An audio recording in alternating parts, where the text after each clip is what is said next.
Hey guys, welcome to another episode in our video series, Writers MD, where we answer the top questions asked and the top questions that should be asked by doctoral students who want to write quality dissertations in 6 months or less.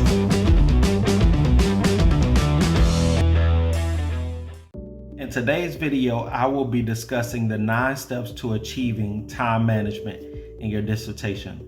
Leonard Bernstein said that to achieve great things, 2 things are needed: a plan and not quite enough time.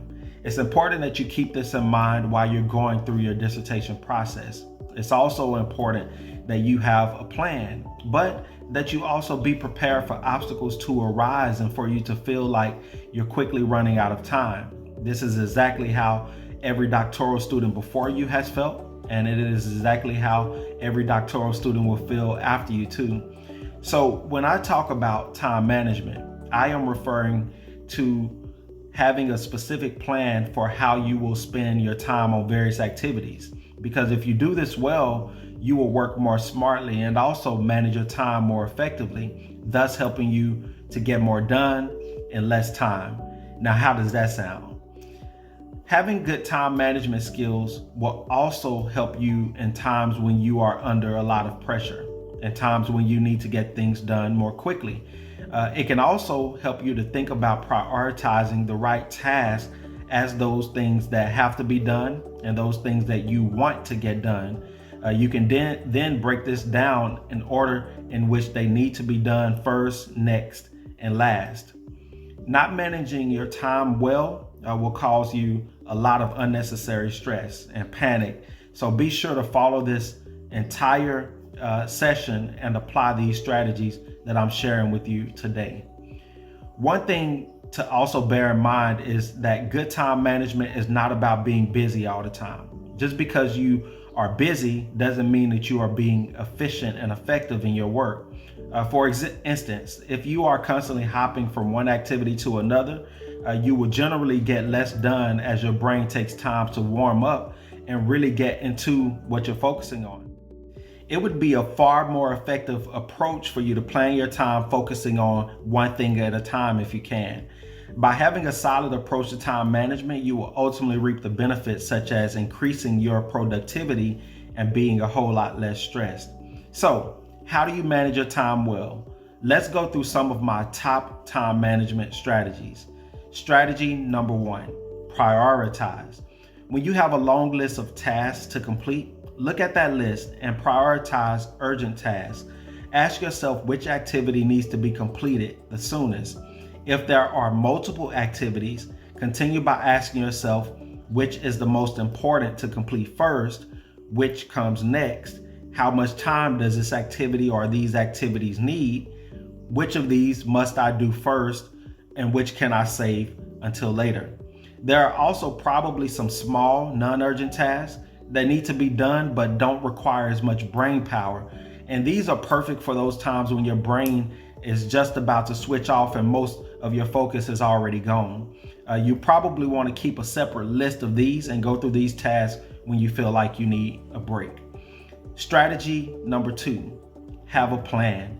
If you make a plan of what needs to be done and when it needs to be completed by and when, it will help you to stay on top of these things throughout the long process of your dissertation. Even though you will need to tweak some timings and tweak some things as you discover what is best and how much time one thing takes you versus another, it will act as a guide to hold you accountable for having achieved certain things by certain dates.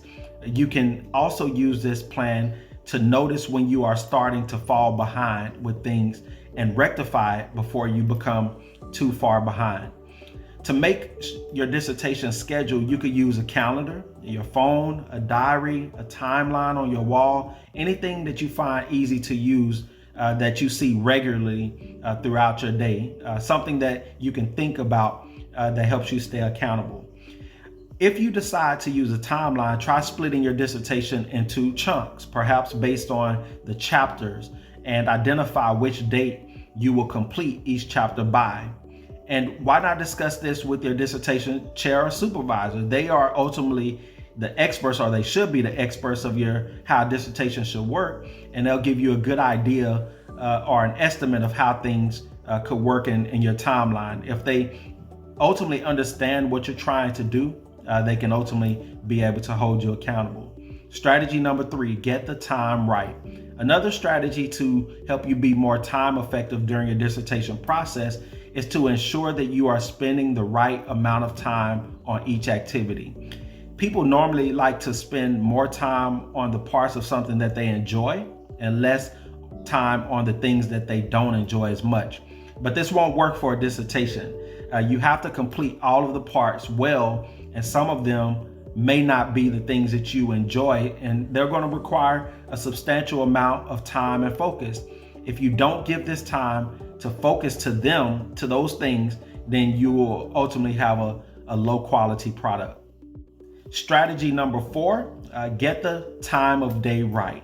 It may sound silly, but the time of day that you allocate to working on your dissertation can also have a significant influence on how productive you are and the extent to which you can stick to your timeline. For example, if I am the most productive in the morning and find my brain is the sharpest at that time, it would be foolish for me to plan to spend the evenings when my brain is tired and slow to work on my dissertation. Not all people are morning people. Some people actually find that it takes them time to warm their brains up, and they work more efficiently in the evenings.